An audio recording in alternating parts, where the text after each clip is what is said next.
Saya juga ingin memberi pesan kepada rakyat Malaysia supaya mereka tidak mencaci makanan bangsa lain. Saya melihat di sosial media ramai yang mengatakan bahawa babi itu kotor, busuk dan sebagainya. Mereka busuk lagi lah budu dan belacan.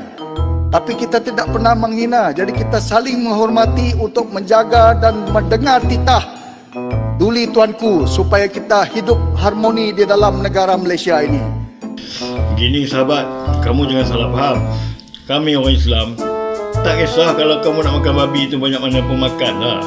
Yang jadi isu sekarang ni, mereka ni ternak babi di kawasan yang orang Melayu, orang Islam tinggal. Pada kami, benda tu haram. Kamu hormatilah yang mana tempat kami ni sepatutnya tak ada lah orang mesti nak babi.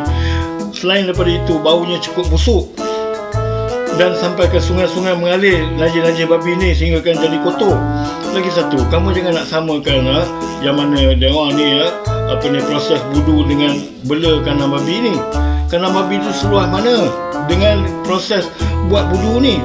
Jadi kamu dah salah tafsir tu. Jadi kamu kena faham.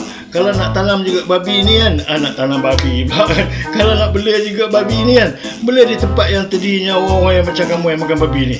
Kalau macam di Selangor tu kami suruh lah di Pulau Ketam. Pulau Ketam tu ramai orang Cina duduk situ. Mereka mesti suka sebab babi tu makanan mereka, bukan makanan orang Islam, faham?